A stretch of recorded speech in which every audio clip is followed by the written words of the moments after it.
Hi, folks. John with the Wingman115 channel. Thanks for checking in. Tonight, doing a little unscheduled, impromptu, basically a live chat, talking about knives and talking about air guns, basically talking about anything that you guys want to talk about. Hopefully, here in the next couple minutes, if folks get a notification, they will chime in.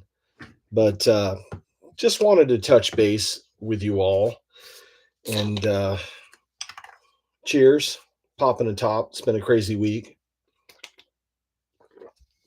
Have some good news to share with you guys that's coming up. I'm looking over at the comments just to see if anything is going on yet, but exciting news. Got back from a vacation, a much needed vacation. Went up to Oregon, spent some time with some really good friends up there, and just really enjoyed it. It snowed while we were up there. It was just a great time. Came back. We're ready to jump right in to some content and just really get the spring going. It's hard to believe that tonight the time changes, daylight savings time, but time marches on, as Tracy Lawrence says in that one song. So, with that, we're going to share some info with you all. First off, received a shipment of Mount Laguna knives. I'm going to show it to you live right here on camera. Hey, Dave, how you doing, bud? Just beautiful looking blades, and it's been an evolution of the Mount Laguna over the past 2 years now. This is right out of the box. Just here, let me see if I can focus on it. Just beautiful looking blade right there. And I like that acid wash. It keeps wanting to focus on my face. Thanks, Canon. But beautiful acid wash. And they changed the sheath up a little bit.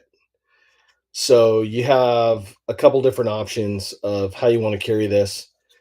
You can carry it cross draw, scout style, dangler design. Comes with a dangler belt clip. Also comes this time around with a ferro rod and a scraper and some paracord. So there's no reason that you won't be fully outfitted. Oh, and a Work Tough Gear beer koozie, which I'm taking full advantage tonight. Excuse me, and drink on camera. This is an adult conversation tonight, so that's what we got going on right now on the channel. I have some for sale. If you guys are interested in this, just shoot me an email. It's on my channel page here on the Wingman115 YouTube channel, and we'll see if we can't get one to you.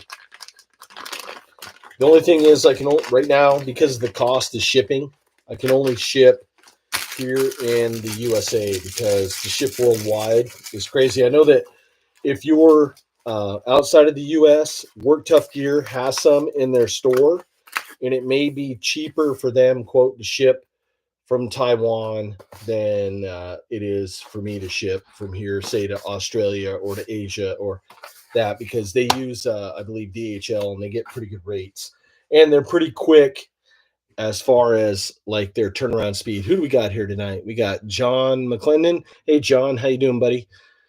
And Bob B, wondering what you think of the Umarex Air Javelin Pro airbow. One, I'm not a big fan of airbows. As a primitive archer, I think there's too much competition right now in regards to, quote, hunting time. So you get folks that are powder burners They get a majority of the season. Then it goes archery for about, well, here in San Diego, we have 2 seasons, but for the most part, most people only have about 3 weeks of season, depending on your location. Then you got to compete with people that have crossbows. And now you're going to compete with people that have air bows. And if you're not familiar with what I'm talking about, it's basically a air gun that will shoot a arrow. Um, I'm not a huge fan of those. I'm just not. I think if you use them, you should be able to use them during regular hunting season and not encroach in on archery season. And that's just my take on that. They're pretty powerful. I know that they got a pretty good velocity.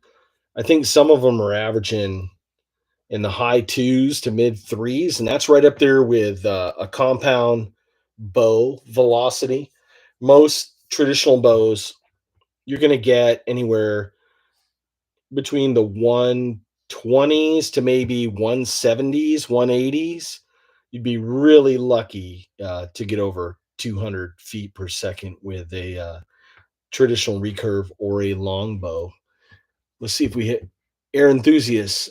You were one of the people who first got me into air guns. I remember watching your older Air Force videos.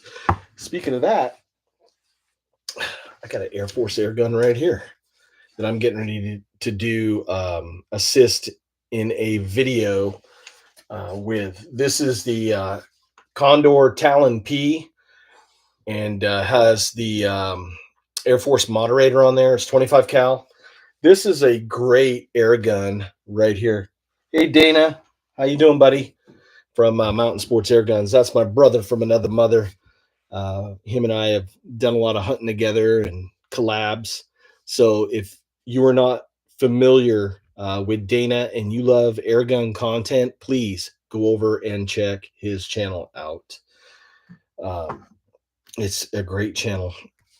But yeah, that Condor Talon P, I mean, it served me very well. I like that. And they call it a pistol, but it's more like a carbine. It shoots really nice, probably out to about 100 yards. Really good velocities on it. There's videos out there from Air Force. I mean, they're popping uh, prairie dogs and such past 100 yards. Depending on what sort of pellet you're using, your mileage is going to vary on that. Let's see. Bob B has a question tonight. I'm looking at the questions over here while the camera's here, so you have to forgive me. Goes, I like trad archery for hunting, but just thought it would be fun to go along with my other PCP rifles. Yeah, I don't know. The jury's still out on that. I know that there's a lot of argument. There was a big issue, I think, up in the state of Michigan about air bows. A lot of the traditional archers were just adamantly opposed, and um, I have to agree with him on that. On that one phase. Let's see. Any idea when the American Air Arms Evil 30 high power slug will be available? That might be a question that Dana can answer. Dana owns a couple Evils. I got to shoot one of his. We were on a 3-day hunt. Check that video out. I think it's on his channel. I think I have one on my channel as well. I think it was called Cowboy Camp or something like that. And we cooked some good food on that camp.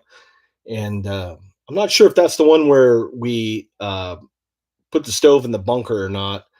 But Dana found an old World War II bunker, and we had put a wood stove down in there, and it was kind of cold at night, 20 something degrees. And we just had a good time, had coffee. We actually shot a couple videos from in there, and that was really cool. So hopefully we'll be able to get back out. Gas prices right now, currently in San Diego, near my house, was 605 as I was driving home. I saw that. So I gotta I gotta be smart when I go out to get the biggest bang for the buck. Now, if you guys have followed along on the channel, and hopefully you're subscribed and you get notifications and such, I did a video probably about a week ago on a knife from Stroop Knives. And this is the, let me see if I can get it to focus, the Mountain Predator. There we go. It'll stay in focus from Stroop Knives. It was a collaboration with EJ Snyder. I believe if I can get it to focus, he's got his signature on that bad boy. And I'm looking forward to getting out and doing the full review on this. I did like an overview of this blade. Let me tell you what, this is a beast. And you guys know that I like unique looking blades. And this definitely checks the box. Veteran owned company, family run, small cottage industry. You guys know how much I love small cottage industry businesses. And I'm looking forward to testing and reviewing this knife right here. I can't wait. I like those Bowie knives, and especially like a primitive Bowie knife. Let's see if we can get it to focus here real quick. There we go. What do we got here? Andrew, how you doing, Andrew? Ever handled any, I don't know what extreme ratio knives are. If you could elaborate on that, that'd be great. I don't know. Let me know what you're saying, and we'll check that out. Another one, I got to give a shout out to a friend of mine, Steve from 73 Forge. Made me probably about 2 years now a custom Mount Laguna. Just beautiful looking blade, one of a kind. There's no other knife like this one on the planet. Just beautiful. Look at that mirror finish on there. That took a lot of time and a labor of love. Just beautiful. And I also like the sheath. And this is from a local gentleman, Hollis Leatherworks. Just beautiful looking sheath. I'm going to see if we can't get him to make some sheaths for the production model of the Mount Laguna. I think that would be really cool. And it's just wet formed, just beautiful. I really like that. So another one, another friend of mine to check out, Steve from 73 Forge. Just awesome dude. Makes some awesome blades. Let's see. We got Jonathan Richard checking in. My favorite air gun I have is an old Noriko made in Shangri-La. It's a side lever. It will cut your thumb off loading a pellet. You wedge your arm in the lever because you can't trust them. I don't know. With all the stuff out there nowadays, I'd probably upgrade, Jonathan, and get something new.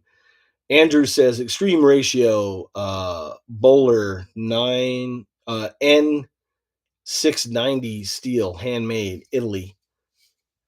I haven't heard of them. If you have a link, send it to me. I'll reach out to him, see if we can do a review. I've done a few Spanish knives or from Italian. Haven't done. I don't think I've done any Italian uh, makers. I'd have to check that out. Of course, coming up on 800 videos now, it's hard to remember everything over 15 years. What we've done. Let's see. He's had the Norco for about 40 years, and all he's had to reduce is that. Well, that's a good thing about the older air guns is that a lot of them had leather as basically O-rings and such, and they lasted a lot longer. Let's see, we got SkyQuest checking in. Goes, I had wanted to buy a Walther Terrace, but it's discontinued now. What would be a good replacement for that type of air gun? I'm not familiar with that. Is that a rifle? Is that a pistol? Is it a break barrel? Is it CO2, PCP? I mean, there for the price now, pre-charged pneumatic air guns is the way to go. Brake barrel.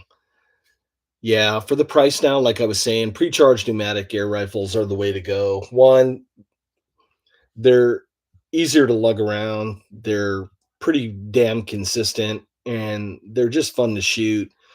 And I mean, if you're looking for a good quality high-end brake barrel, it's right there with probably your intro to borderline intermediate um, PCP airgun.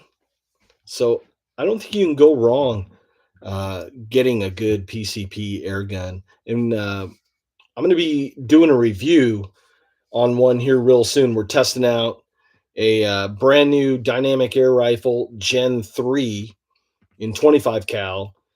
If you guys remember, I reviewed the Generation 2 and harvested a coyote earlier last year with that. So we're going to try to get back out on that ranch. They still have some problems out there and see if we can't get some action on video for you guys. Let's see. Andrew says, I thought Benchmade was good quality until I found Extreme Ratio, far beyond. I'll have to check them out. Um, Benchmade, they make pretty good stuff. I mean, I carried a folder. They licensed H&K, the firearm company, and I had a folder. I wish I had it with me right now. I got it in a drawer somewhere. But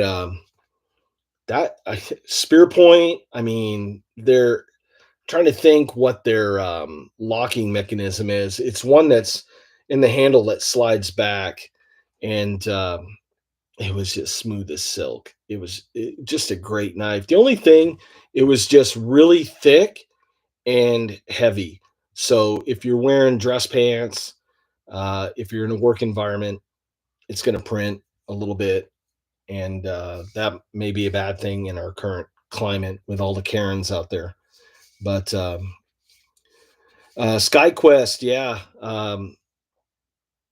I can't really think of a decent brake barrel right now. I mean, some of the higher end Benjamins might work for you. I know that the nitro technology isn't bad. I have a Crossman that has a nitro gas piston in it, and in 22 caliber. I mean, it's consistent, and it's just like any brake barrel. You have to hold it with that artillery hold, right, where it's sitting on your hand to account for a little bit of the recoil. Unlike a spring, it's a lot easier than a spring, where you're getting the recoil and then you're getting rebound from the spring kind of hitting and then bouncing back.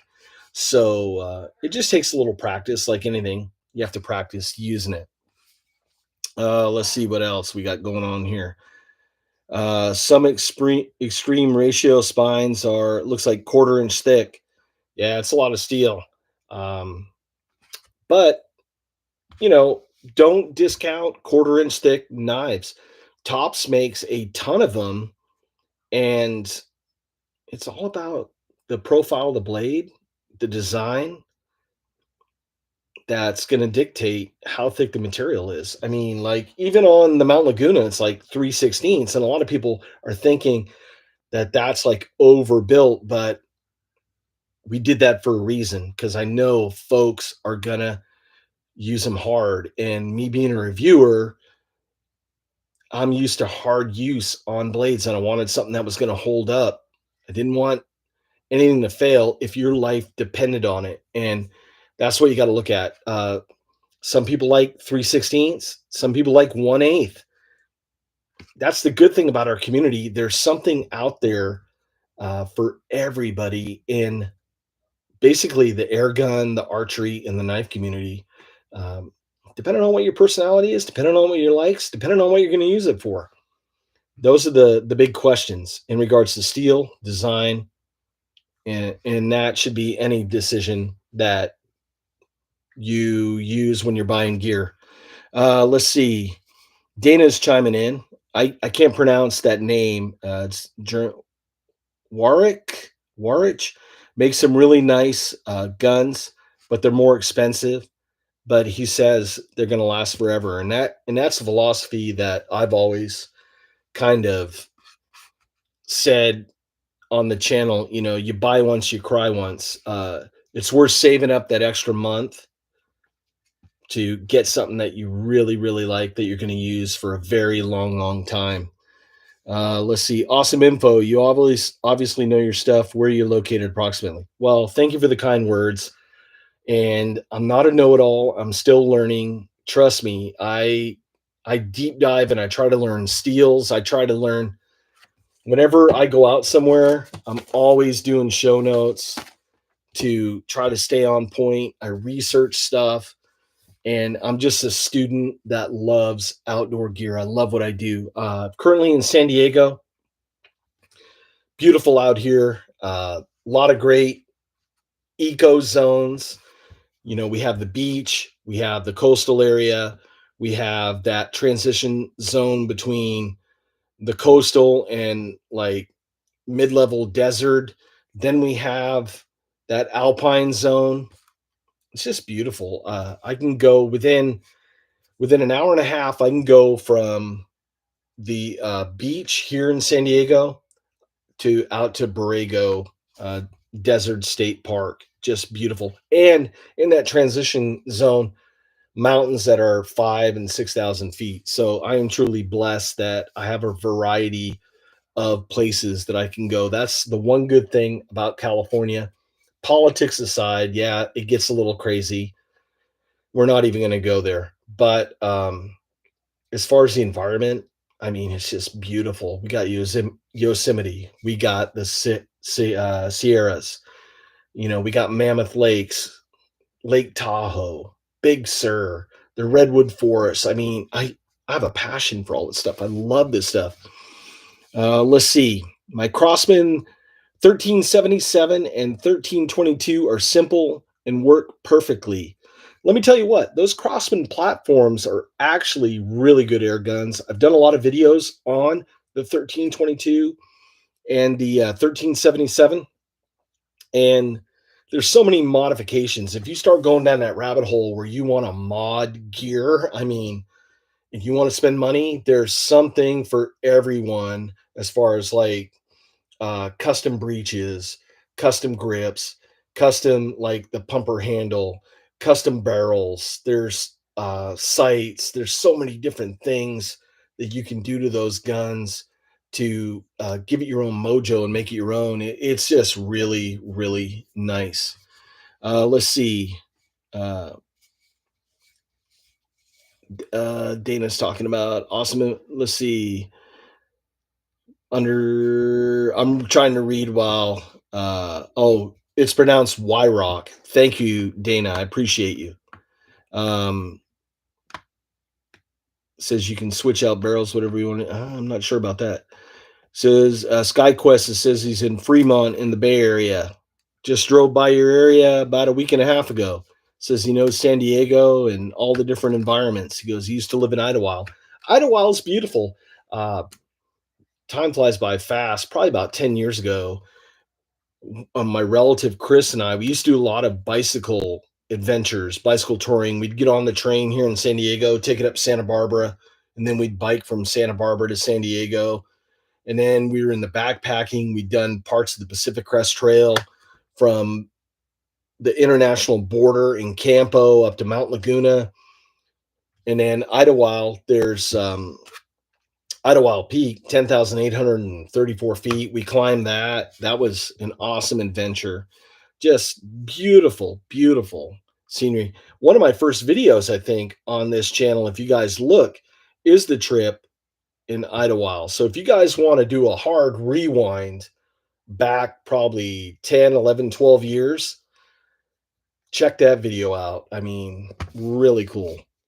Let's keep scrolling down. Dana saying, if you like the Crossman custom stuff, I highly recommend checking out Cawthron Machine. Says really top notch.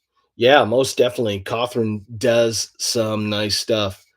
SkyQuest says he's climbed Mount Lassen once years ago. I had a chance to go to Lassen Volcanic National Park. That was awesome. And it was fun to go there when my daughter was younger and kind of experience it through a younger person's eyes. It was just a beautiful area. Let's see. Andrew's asking, what recurve you got behind you? Recurves. Oh my God. If I pull them all out, um, I have I have to look. Okay. I have a Samet Discovery. That's an ILF bow. I have an old Mountain Mesa longbow. I have a Bear Montana longbow. And then I have the Shrew Classic Hunter. All great bows. And I mean, we have a ton down. I mean, some behind the door here. My dad's old Browning Cobra, did a video on that. I even have an old Colt firearm recurve bow. I need to do videos on all this stuff, but I don't know if you guys are interested in like the old history of some of these companies of days gone by or not. But I really like delving in to the history of some of these old bows.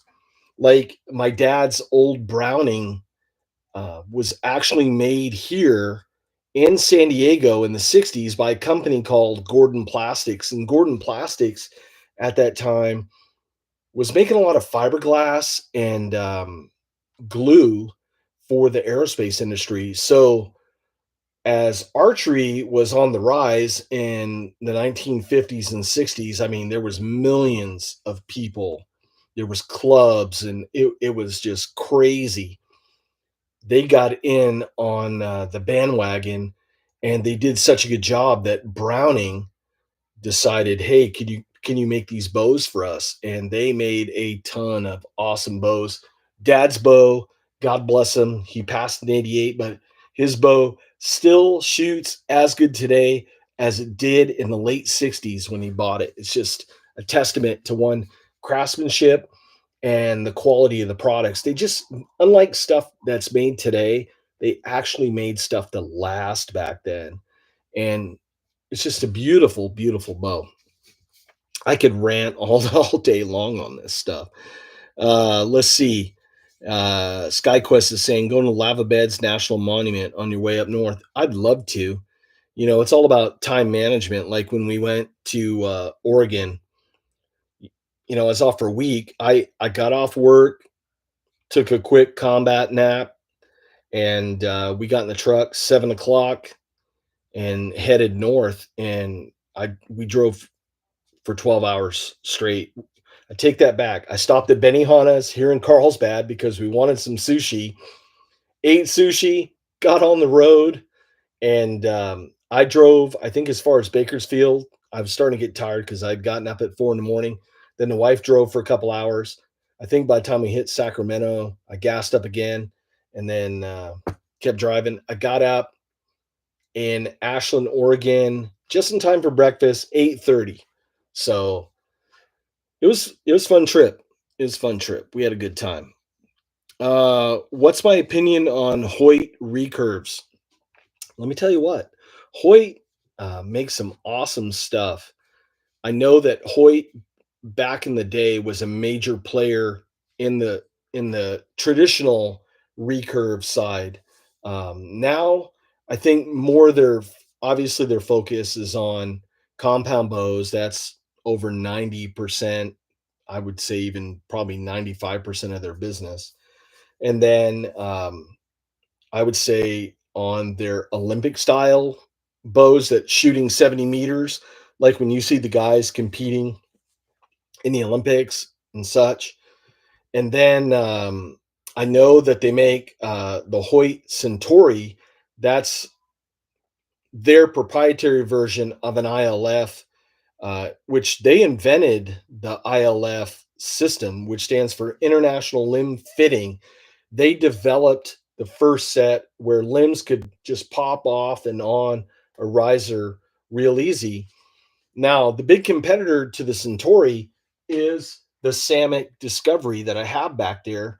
I did a quick overview video probably about 2 years ago, and I mentioned that I had to make a review on that video. And as everything with a day job, dad, husband. Now I got a pup that I'm trying to train, and a YouTube channel.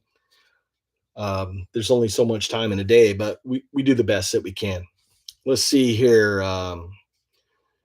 One gentleman I can't pronounce your name, Harmesh, I think. He says, yes, please, on the history of bows. Oh, most definitely. I did 2 videos, and let me see. I might have a book here. One, see, I got stuff everywhere. But if you guys own older bear bows, and I did a video on this because I would shoot some of these old black bears and the tiger cats and such, and even the old. I have an older Minuteman, which I'm going to do a video on. I promise. You need to buy one of these. Let me see if I can get it to focus. There we go. It's the Bear Archery traditional bow, a chronological history. And let me tell you, this is a great resource. It has just about every bow up until 2015, and I use that all the time, especially if you're like me and you have a bad habit. And I got to say it low because the wife's here. If you're buying eBay bows, stuff like that, got to keep it down because I got them out in the garage. But if you're into going to swap meets, garage sales, somebody selling a bow, say on a Facebook group or whatever, and they're telling you, oh, this bow was made in such and such year and all that.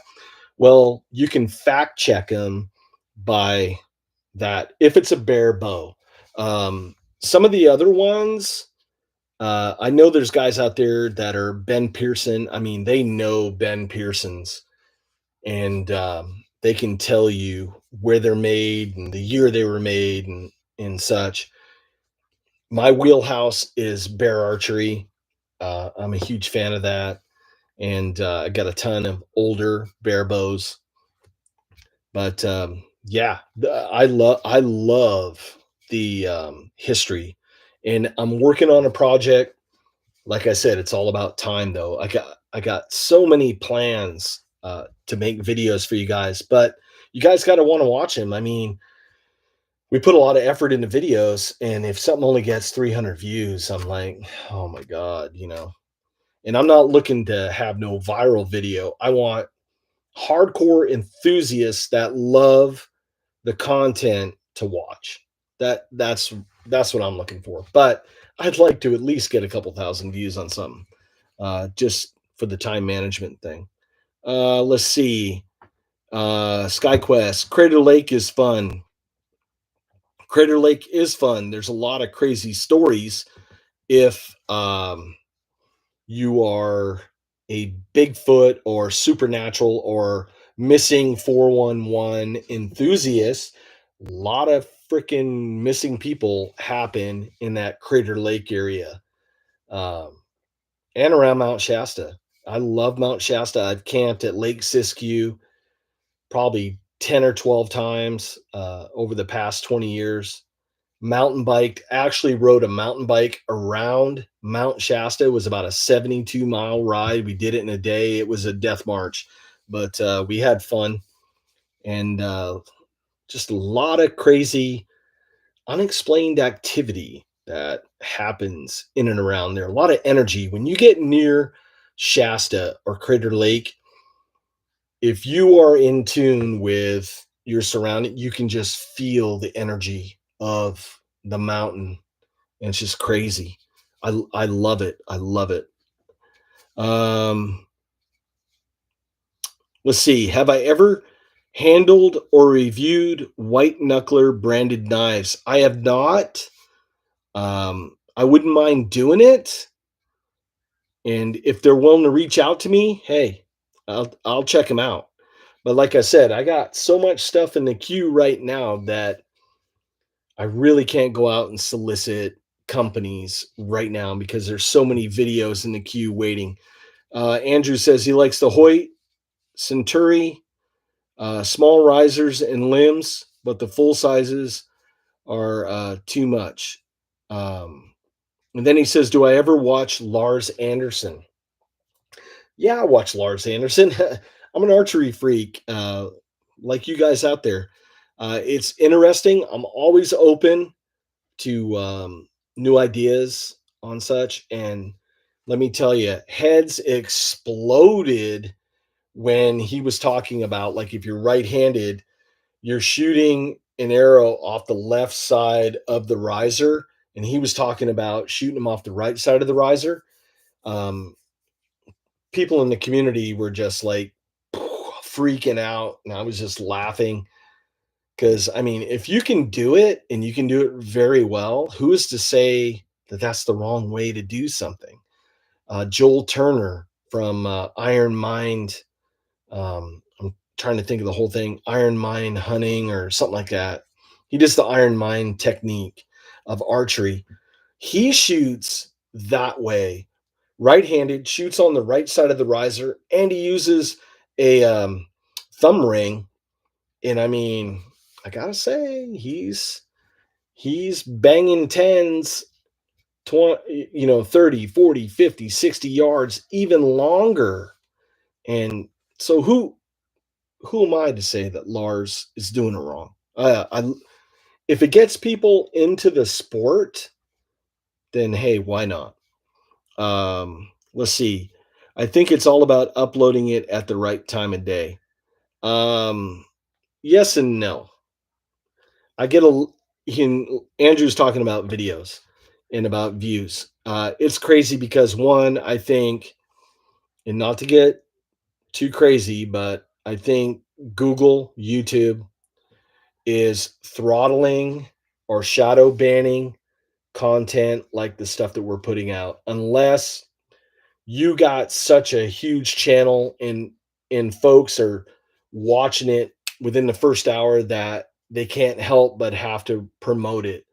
But you'd be surprised. I'm coming up on 48,000 subscribers, and I get messages from a ton of people all the time. John, I'm not getting notifications. I tell them, well, go back to my channel page and check it out. And they go, man, I've been a subscriber for years and it's saying that I'm not subscribed. I'm not saying there's a conspiracy, but if it walks like a duck and quacks like a duck, and I got a lot of friends, fellow YouTubers, they're saying that's happening to them as well. That friends that know, I mean, hardcore followers, that their notifications are shut off. They're not getting the emails. They're not getting the push notifications on their phone. And they go there and they see, oh man, I'm not subscribed. I never unsubscribed, and I'm like, please subscribe again, man. And it's not like I'm looking to have a million subscribers. You know, I'm just a guy that loves what I do and I want to share it with as many people as I can out there. And if we can help grow the sports of air guns, which I think in the past couple of years have just exploded on the scene, no pun intended, and archery. And I think traditional archery is making a comeback because if something is obsolete, it never goes out of style. So you cannot go wrong with that. I know I have a lot of friends that are they're in compound shooting, and I mean, you got sights. You could take a compound shooter, and within a couple hours of instruction, they can get groups really good. After a while, they start getting bored. I tell them, come on over to the trad side. We have cookies. Come on over. Come on over. They come over to the trad side, and then they realize, oh my god, I got to work for this. So it's like that Don Quixote thing where he's always seen on the horizon, and you always can get better. And with shooting trad, it's a perishable skill. Yeah, you still have the fundamentals, but if you don't go out there and hone those skills, like shooting free throws or hitting a baseball and such, it's that law of diminishing returns. It's you're not going to be as sharp as a tack as you once were. You have to practice. So let's see if we have any comments here coming up. Uh, Andrew says he thinks air guns should replace powder guns. The tech is available. I think everybody should have a choice. I think the market should dictate. It's America. I I think that the market should dictate it. But with that, you got air guns now taking buffalo.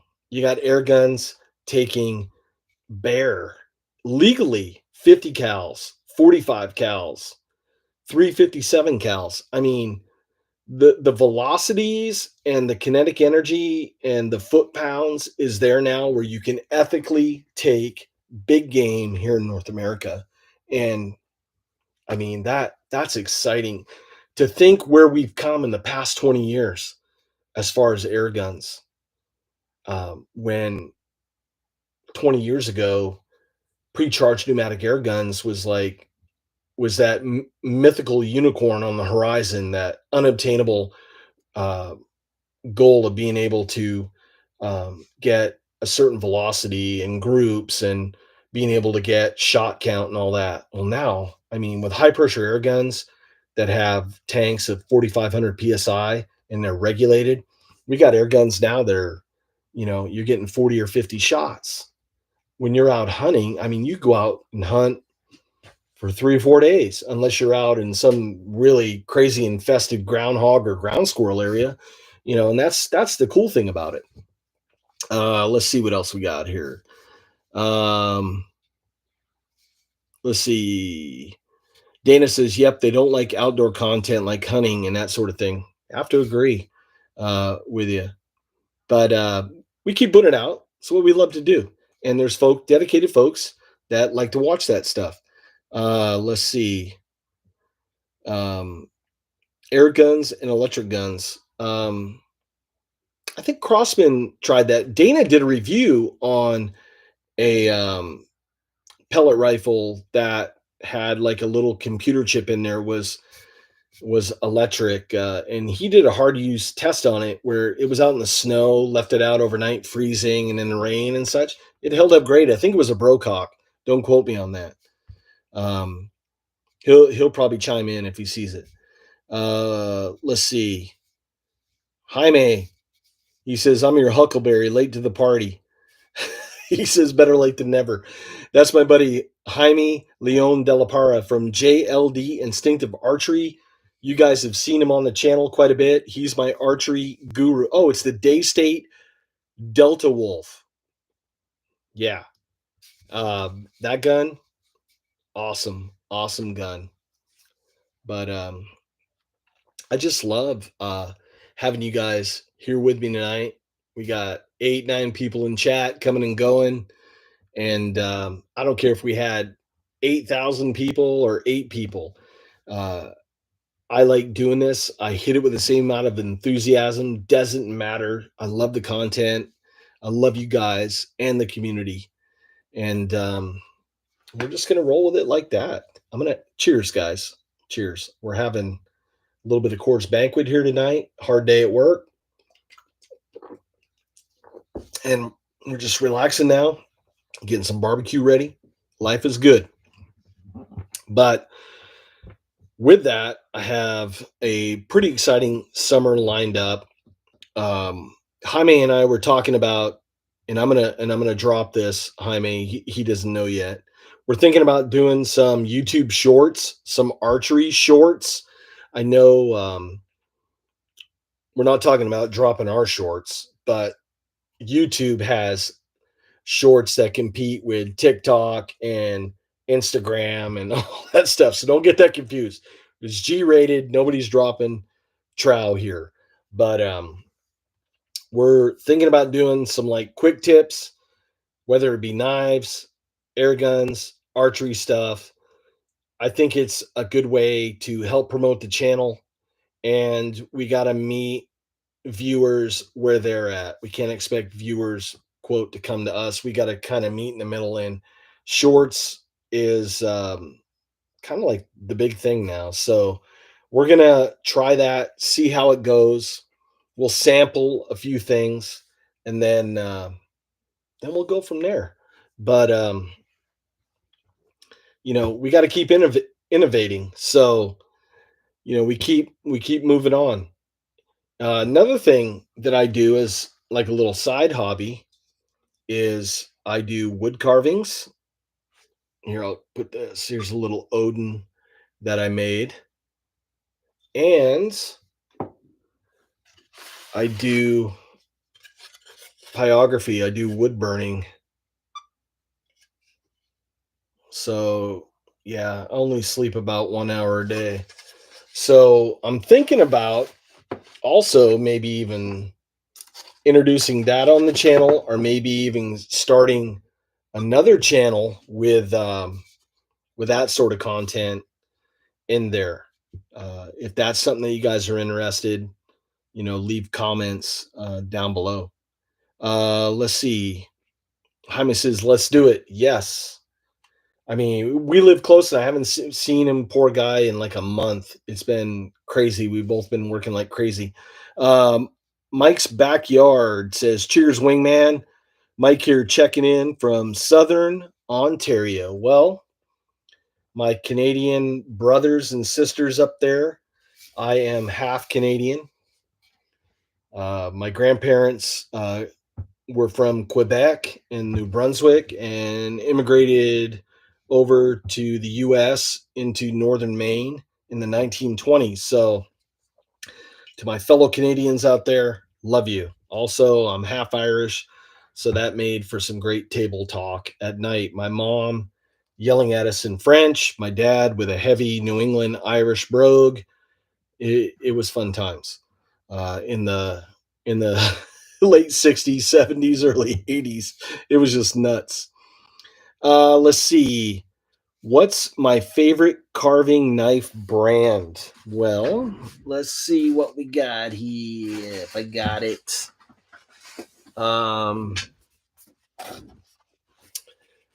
Here's some knives. If I'm looking at the wrong camera. And this is Beavercraft, and it's their spoon carving kit. It's got, I believe, 3 different knives. Well, shit. Let's open it up. Let's see. I haven't used this one that much, but it has a bunch of different knives in there. Hold on, I gotta grab something else here. I got way too much stuff, but this is a second kit. I have another kit down in my garage. I always buy stuff, and then sometimes, it's like, oh crap, and then I wind up getting 2 of them. But this is a new kit. I haven't even opened it up. My other one's down in the garage that I have with my power carver. Mainly, I power carve, and that's what I did with the Odin over there. Is I have a power carver and a Dremel, and I basically bought some birch firewood, and I was like, man, this is some nice looking wood. So I got on my bandsaw and I cut the block out, and then I drew the Odin on there with all the rune and the ravens and such. And then I just slowly in the backyard started power carving. But that was a crazy story. Even though I'm wearing glasses, reading glasses, I thought, okay, that was good. I should have wore safety glasses over the reading glasses, because wood splinter flew off and I felt something hit me in the eye. And I was like, oh man.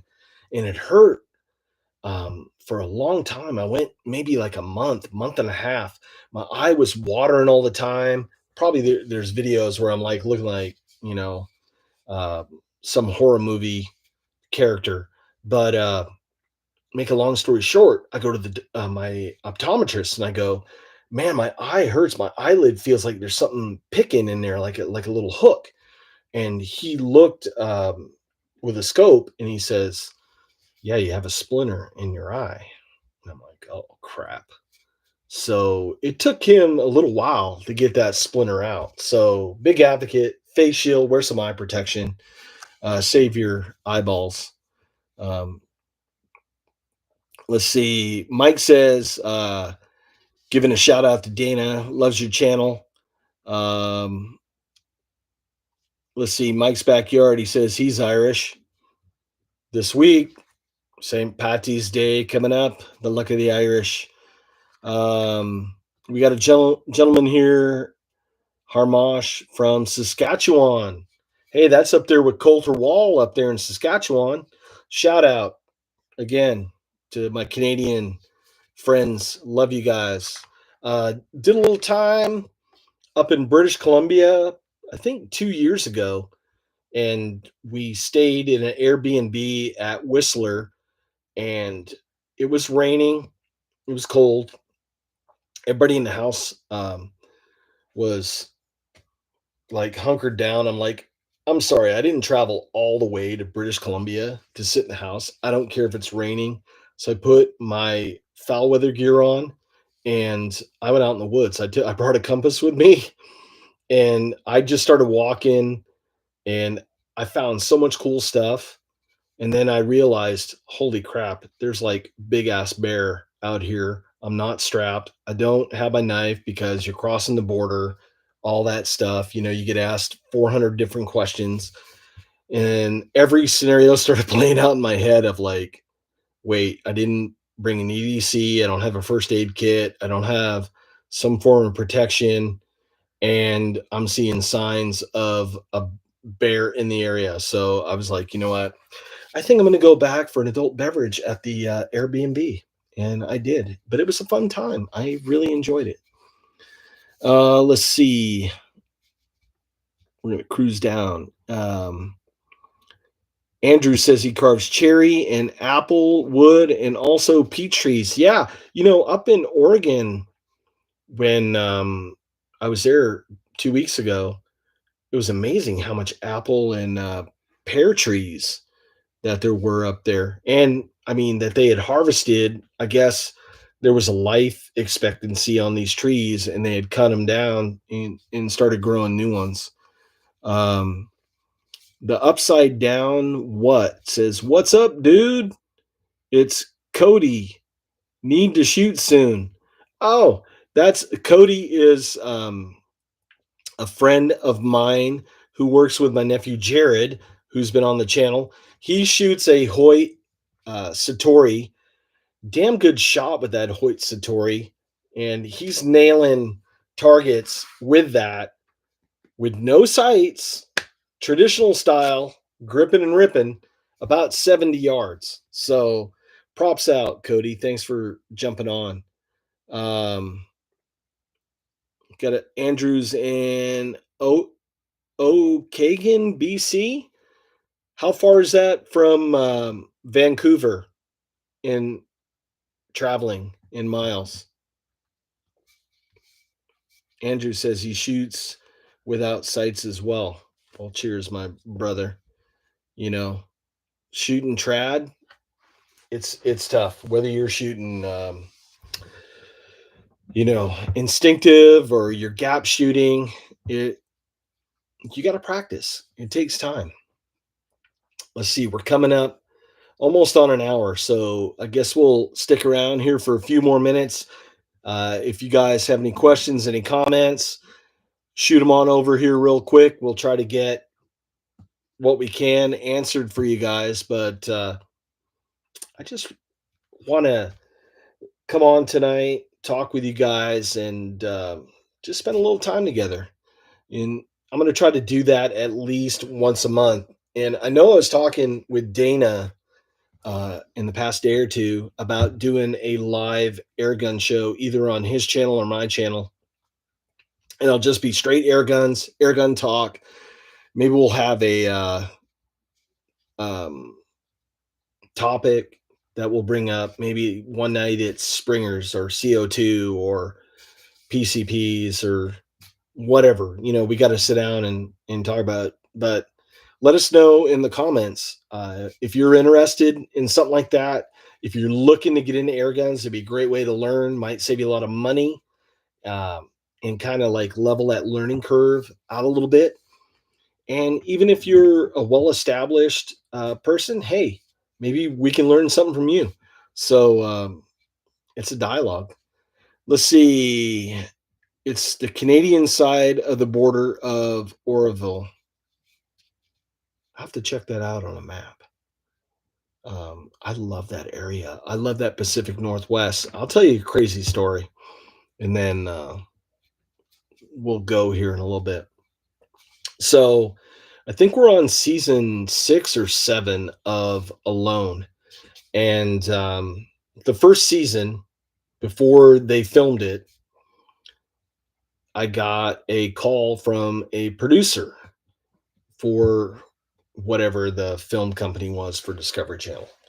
And he had seen Andy Tran and I do live shows and watch both our channels. And he wanted us to do like a video interview, um, basically for the show. One of the talent producers or whatever they call them. I don't know. And so we sat down, we Skype called him. We did a three-way Skype call. And we were talking with him, and I asked him, I go, location, time of year. And he goes, well, I can't give you an exact location. He goes, but it'll be the Pacific Northwest. He goes, and we're looking mid-October. And I go, how long do we expect to be out there? And I was surprised. He goes, well, expect to be out there at least a year. And I'm like, why? Who has a year of their life to give up for a TV show?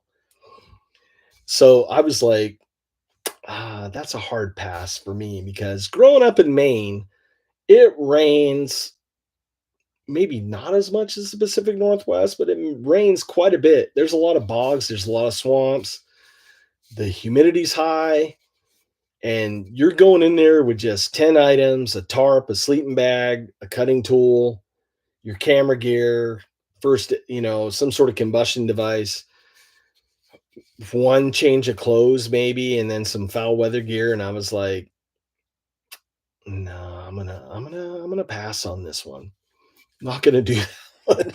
Plus, come to find out, a couple of my friends were on the show, Joe Robinet and Wayne has a YouTube channel as well, and Mitch was all on season 1, and we all came up on YouTube together. Wayne Russell and then Mitch from Native Survival. He's the gentleman that had the dreadlocks and stuff, and they had a rough time, man. The big thing was everything got moldy after a while, and I'm like, no. And some of these guys bring back parasites and illnesses, especially doing these jungle shows and stuff. And I'm like, no, I don't want to die or wind up with something that I can never get rid of. So that's my story there. Also, Damn Naked and Afraid, I think, called me like 4 or 5 times.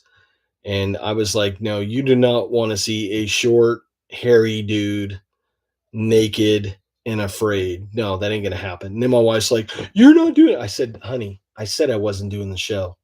You don't need to chime in that no, you're not going to do it. I'm not going to do that show.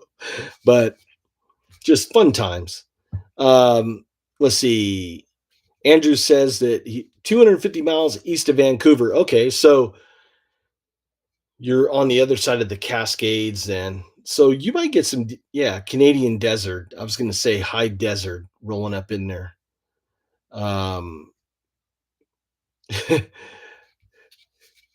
Offhand air gunner. Hey, brother. He goes, John, no wingman on Naked and Afraid. Hell no. Hell no. Now, there was a show that one of my friends, Matt Graham, host called Bushcraft Build Off. And he called me up and he goes, hey, I got this show. Want to know if you'd like to be on it. You need a team of 3 or 4 people.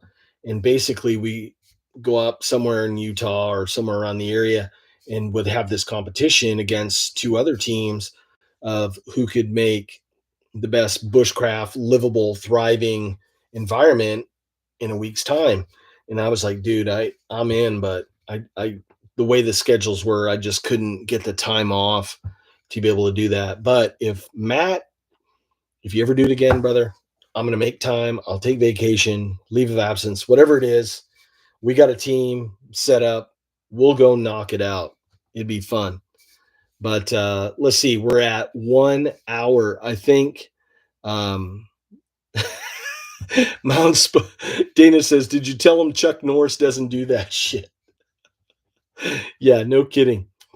No kidding. That stuff gets done by Chuck Norris. He doesn't do it. It's just crazy. But with that, I think we're going to call it a night. We're at 1 hour. And I just want to say thank you again. I appreciate all your support.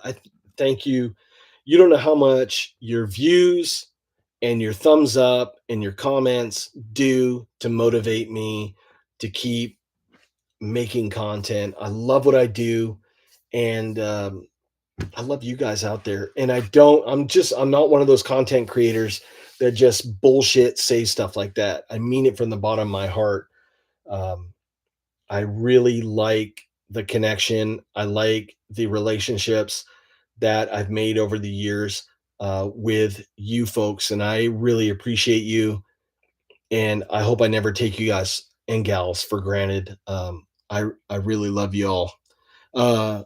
Steve from 73 Forge checked in, showed you. Hey, Steve, you're going to have to watch the replay. I showed the knife you made me a couple years ago on here. Mike says, glad to see 3 Canadians in the chat. Hell yeah. So with that, folks, take care, be good to one another, and look for maybe another live show next month. And then we'll keep this going all year long and keep you updated. And I'll talk to you folks soon. Love you. Take care. Be safe. Have a great night.